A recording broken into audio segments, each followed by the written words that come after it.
à tous, bonjour à toutes, je suis Louise Lespard de La Clé des Champs, le podcast qui donne la parole aux agriculteurs. Aujourd'hui, j'ai le grand plaisir de me rendre à Montaut, dans les Landes, pour partir à la rencontre de Mathieu Dupuy. Mathieu s'est investi sur l'exploitation familiale avec ses parents qui produisent, comme beaucoup de fermes aux alentours, du canard commercialisé en vente directe sous toutes ses formes et notamment un excellent foie gras que j'ai eu la chance de goûter. Mais Mathieu en est convaincu. La pérennisation de la ferme passera par la diversification. Et il n'a pas fait semblant puisqu'en s'installant, il s'est lancé dans la production de thé. Pour vous donner l'eau à la bouche, je vous propose d'écouter un court extrait de l'épisode qui sortira dès demain à 8h. Bonne écoute!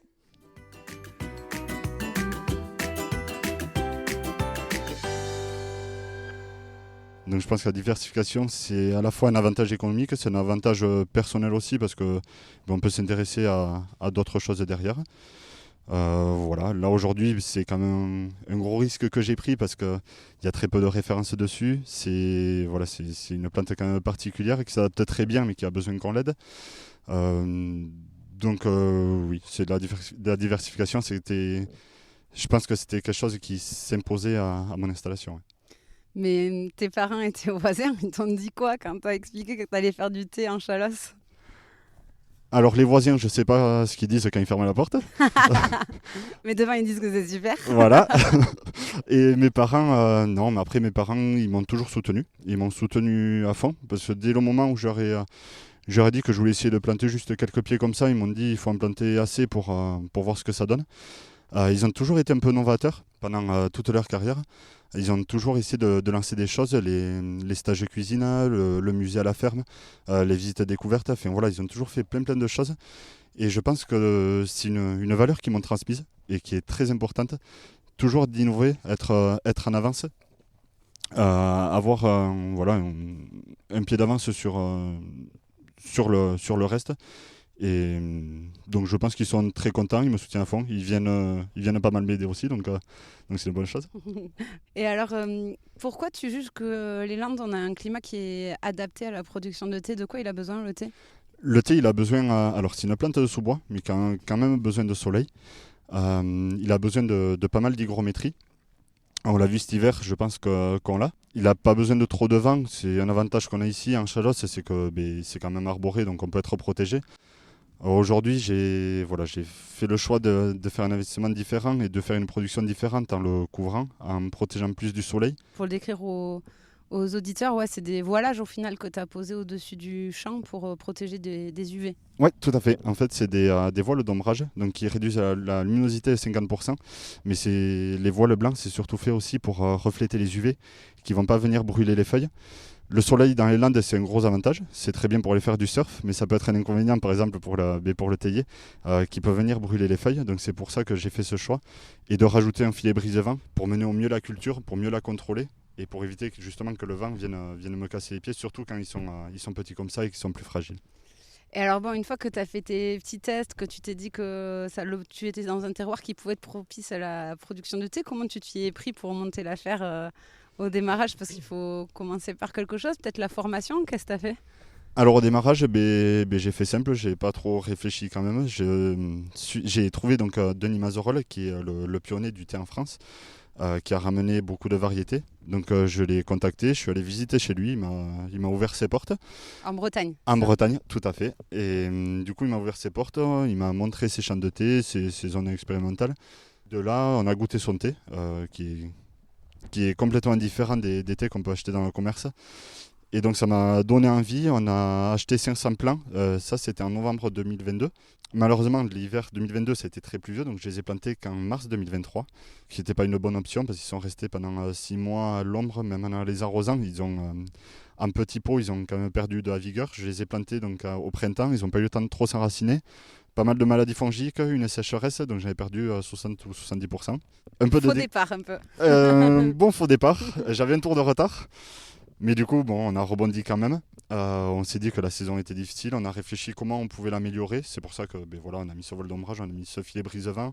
On a réfléchi à un système d'irrigation en goutte à goutte pour amener un peu d'eau au pied, mais surtout un système de brumisation, de bassinage, que je me suis inspiré du kiwi pour amener de l'hygrométrie dans la parcelle pendant les chaleurs, pour que la plante continue à se développer, qu'on maintienne un rendement et que la plante puisse vivre. On a décidé d'en replanter autour de 1000 pieds en novembre 2023. Donc, tu n'as pas été découragé. Au Non, contraire. je pense que ça m'a mis peut-être un coup de boost. Ça a rajouté un défi supplémentaire, un nouveau challenge. Et finalement, ça a été une bonne option parce qu'aujourd'hui, les pieds se portent, dans l'ensemble, se portent bien. Quelques petits soucis. Mais bon, c'est normal, ça serait trop facile sinon. Donc voilà, on s'est lancé comme ça.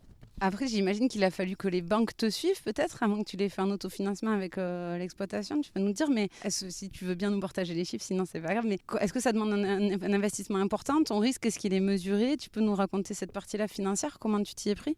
Le risque, il est mesuré. Aujourd'hui, la parcelle, elle fait à peu près 2500 mètres carrés. Donc, c'est une petite parcelle expérimentale où j'ai essayé 10 variétés différentes pour voir lesquelles s'acclimater le mieux. Et ensuite, il y aura un souci aussi de goût, de rendement.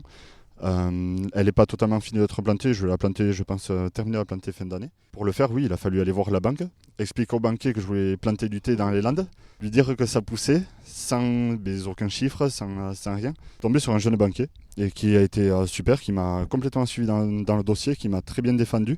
Et du coup, ils m'ont suivi pour la plantation. Une plantation comme ça, aujourd'hui, on se rapproche à peu près d'1 hectare de kiwi. Donc je pense qu'on est entre 50 et 60 000 euros de pied. Si on rajoute la couverture et l'irrigation, en fait, on arrive à un kiwi entre 80 et 100 000 euros par hectare. Ce qui est quand même très conséquent. Ouais. Donc il y a une vraie prise de risque. Écoute, je te propose, on entend un peu le vent dans les micros, je voudrais pas que ça dérange les auditeurs. Je te propose qu'on aille poursuivre la discussion sur ta terrasse, parce qu'en plus il y a une très belle vue, donc autant en profiter. À tout de suite. À tout de suite. Bon, nous voilà revenus sur ta terrasse au calme. J'aimerais bien qu'on parle de la production, en fait, de la culture du thé. Déjà, c'est quoi les plants que tu utilises? Le plant de base, c'est quoi? Le plant de base, en fait, il est fait en Bretagne, chez Denis. C'est des plants qui arrivent, qui ont entre 2 ans et 4 ans, donc selon ce qu'on choisit. Et ensuite, les plants, donc la variété, c'est variété sinensis. Moi, j'ai choisi d'avoir 2 variétés supplémentaires. Le Camellia sinensis, variété sinensis. Et ensuite, je suis parti aussi sur le Camellia sinensis, variété Assamika, qui, lui, vient de la région d'Assam, donc l'ouest de la Chine, vers le Sri Lanka et tout ça, et qui va mieux résister à la chaleur. Ok. Et alors, tu me disais que c'est une cousine du camélia qu'on connaît, qu'on a dans le jardin, quoi. Ah, mais complètement. Hein. Le théier, en fait, c'est complètement un camélia. Ce qu'on a dans le jardin, souvent, c'est des Camellia japonica, par exemple, qui vont avoir l'avantage, c'est des fleurs de couleur.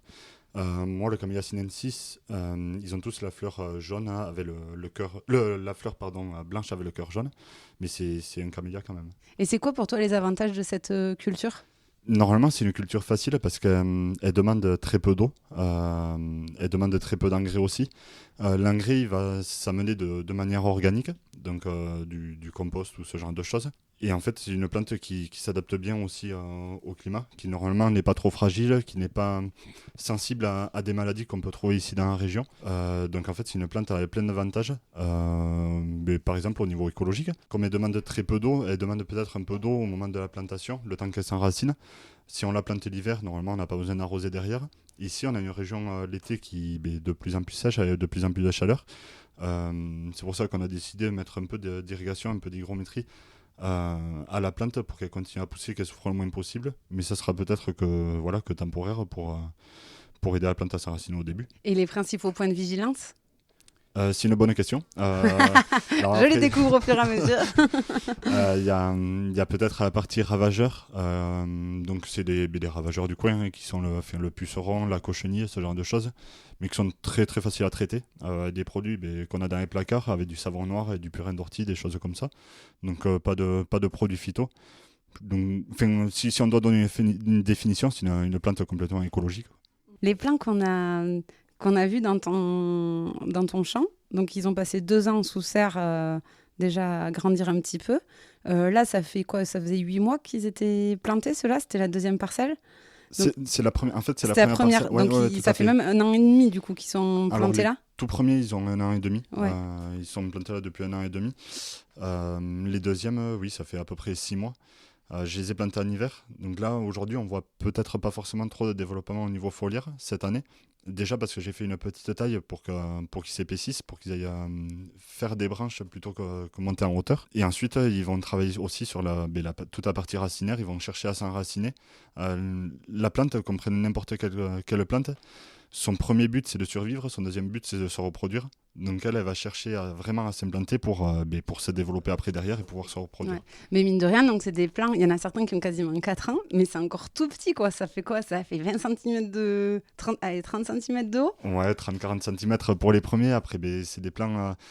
Ils ont 4 ans, donc soit ils sont issus de boutures, donc quand on les bouture, ils ont juste un peu de tige avec une feuille, le temps qu'ils développent les racines, qu'ils grandissent et tout ça, ils sont un peu taillés pour qu'ils s'épaississent. Donc, oui, c'est une plante qui va quand même assez doucement, c'est pour ça qu'on dit qu'il faut 7 ans pour la pleine production, peut-être qu'il faudra un peu plus, peut-être un peu moins, on verra comment elles s'adaptent.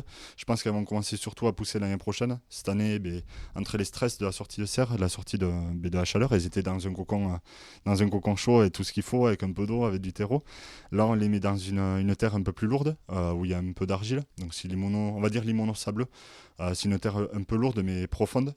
Quand j'ai planté les piquets, il a fallu que je creuse plus d'1 mètre, entre 1 mètre et 1 mètre 20 de bonne terre, de terre végétale.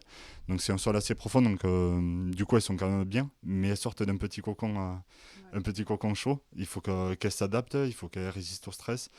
Enfin, c'est quand même pas évident pour elles, donc elles vont pousser l'année prochaine.